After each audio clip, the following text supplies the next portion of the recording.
You've got a headache, a fever, period cramps, a sore throat, and almost without thinking, you reach for the same thing millions of people do: paracetamol, also called acetaminophen in some countries. And just to be clear, paracetamol is a very common analgesic, meaning it reduces pain, and an antipyretic, meaning it reduces fever. But lately, people are asking an important question.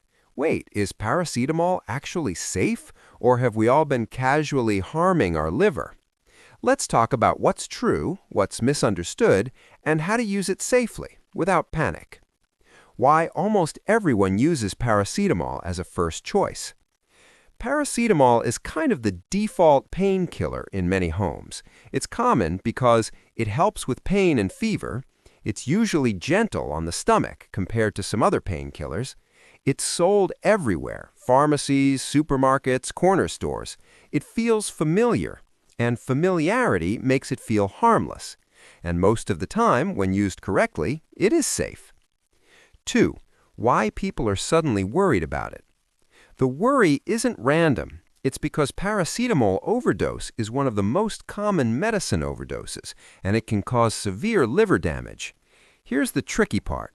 A paracetamol overdose doesn't always happen because someone takes a huge amount at once. A lot of times, it's accidental. One big reason, it's hidden inside many cold and flu products. The US FDA warns that more than 600 medicines can contain acetaminophen, paracetamol, so people may double up without realizing it. So someone might take a flu sachet or cold medicine and then also take paracetamol tablets for a headache and accidentally stack the same ingredient. And this is the key medical rule. Don't use more than one paracetamol or acetaminophen containing product at the same time. The FDA states, do not use more than one acetaminophen containing product at a time. Also, as general safety, don't combine paracetamol with other medicines that have a similar purpose, pain or fever relief, unless you're sure what's inside and you're following the instructions. This is how people accidentally end up taking more total medicine than they intended. 3. What science actually says. Science basically says this: paracetamol is safe when you stay inside the recommended dose, but it becomes dangerous when you go over, especially repeatedly or unknowingly. So the real issue isn't paracetamol is poison, it's paracetamol has a smaller safety cushion than people assume. 4. When paracetamol is safe. Let's use an everyday analogy. Think of your liver like a trash and recycling center. A normal amount of paracetamol is like normal household waste. Your liver processes it fine.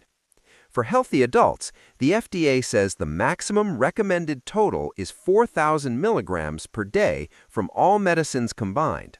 So it's safe when you follow the label, space doses properly, don't mix multiple products that contain paracetamol or acetaminophen, and take only what you need, not just in case.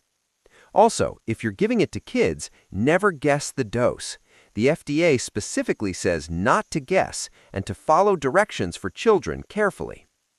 Now the analogy again. If your liver is the waste center, an overdose is like dump trucks arriving all at once. At first, things may seem fine. This is important. The FDA notes that some people may have no symptoms at first, and signs can take time to appear.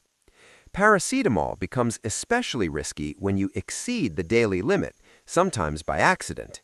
You take multiple cold and flu products plus tablets and unknowingly stack acetaminophen or paracetamol. You drink a lot of alcohol regularly or have liver disease. The FDA advises talking to a healthcare professional in those cases.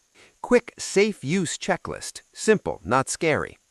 Before you take it, ask, am I already taking a cold or flu medicine that includes paracetamol or acetaminophen?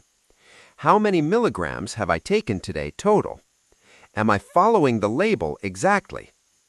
So, is paracetamol really safe? Yes, when used correctly, but it's not a more is better medicine, and it's easy to accidentally overdo it when it's hiding in other products. If this helped, consider sharing it with someone who keeps a cold medicine in the cupboard. And I'll see you in the next one.